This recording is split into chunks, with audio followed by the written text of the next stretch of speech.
All right, let's get right into it. We are going to tackle the one question, the one that every single person who picks up a weight eventually asks themselves.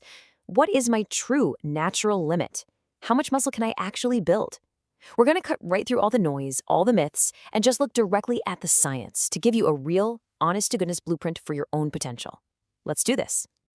I mean, it's the ultimate question, isn't it? You're in the gym, you're putting in the work, you're trying to eat right, but you still look in the mirror and think, okay, but how much further can I really take this thing? Well, today we're going to give you a scientific roadmap to help you answer that exact question.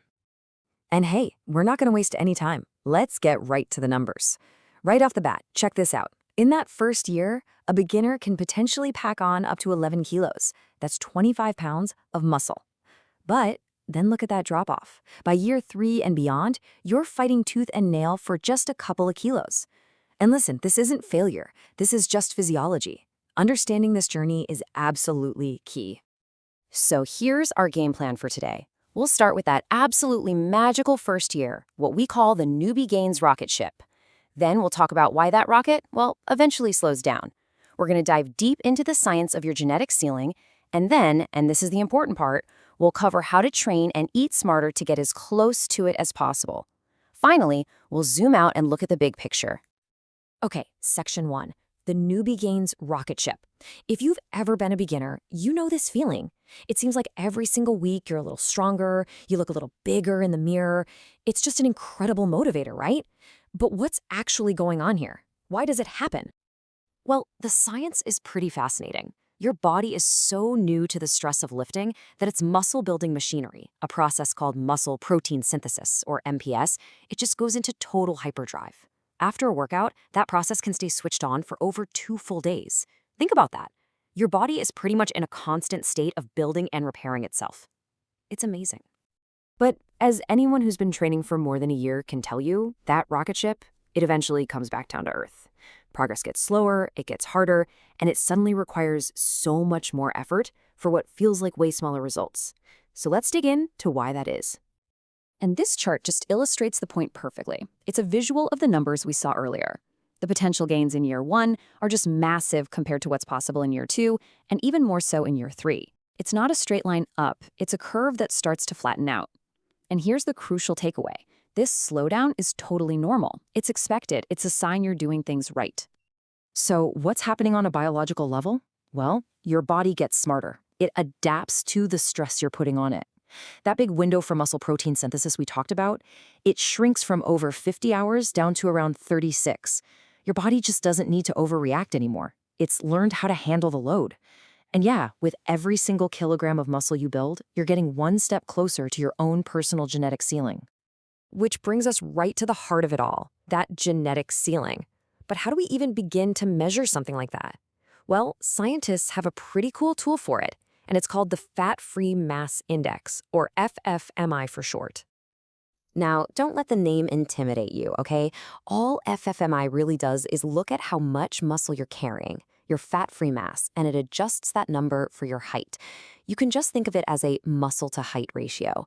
It's what lets us compare different people fairly, whether they're 5'5" or 6'5". Okay, don't panic. I know, it looks like a crazy math equation. This is the formula scientists use, but you will literally never have to calculate this yourself. There are tons of calculators online that do all the heavy lifting for you. All we need to care about is what that final number actually tells us about our potential. And here's the breakdown. A score of 18 or 19, that's about average for a guy. You hit 22 to 23, and you're looking very, very muscular. And for decades, scientists kind of believed that a score of 25 was pretty much the absolute hard stop limit for a natural athlete. Anything above that was seen as a huge red flag for steroid use. But this is where things get really, really interesting. That hard limit of 25, it's turning out to be more of a myth. Recent research looking at elite natural athletes, we're talking top-tier college football players, found guys hitting FFMI scores of 26, 27, even pushing 28, all confirmed to be without any performance-enhancing drugs. This tells us that with modern, smarter training and nutrition, our natural ceiling might actually be quite a bit higher than we ever thought. So what actually determines your personal ceiling? Well, a massive factor is your genetics. Think of it like this. You have a gene called myostatin, and its entire job is to act like a brake pedal on muscle growth. Some of us are just born with a really sensitive brake pedal, making muscle gain a bit harder. Others have a less active myostatin gene, meaning their foot is naturally lighter on the brake, just allowing for more growth. Okay, so we've got a genetic ceiling, but it might be higher than we think. So the real question is, how do we get there? Well, that all comes down to training smarter, not just harder. This is where we turn all that science into actual, real-world gains. First up, let's talk volume. How much should you actually be doing each week? Well, a massive body of research points to a real sweet spot. To maximize muscle growth, hypertrophy, you want to aim for about 10 to 20 hard sets per muscle group per week. That seems to be the optimal range for most people. Yeah, less can still build muscle, for sure, but going way over 20 sets can actually lead to overtraining and, diminishing returns. Now what about the rest time between those sets? For years, the old school wisdom was short rests, like 30 to 60 seconds, to really chase the pump. But modern science shows this is probably not the best way to grow. Resting longer, like 90 seconds or even more, allows you to recover better, lift heavier for your next set, and complete more total volume over the workout. And that total volume is one of the biggest drivers of muscle growth. And finally, let's talk intensity. It's not just about doing the sets, it's about how you do them. There's this concept of effective reps, which basically says that the reps that truly stimulate growth are those last few you grind out as you get close to muscular failure. Those are the reps that recruit the most muscle fibers and send the strongest possible signal to your body to adapt and get bigger. You can have the most dialed-in, perfect training program in the entire world. But if your nutrition isn't on point, you are just leaving massive gains on the table. It's like the old saying goes, you simply cannot outtrain a bad diet. It's true. Let's start with the king of muscle-building macros, protein. The research here is incredibly consistent. The sweet spot, the optimal range for maximizing muscle growth, seems to land somewhere between 1.6 and 2.2 grams of protein per kilogram of your body weight every day.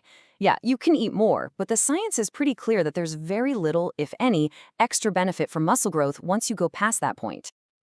So what about overall calories? To build muscle, you need to be in a calorie surplus. But how big?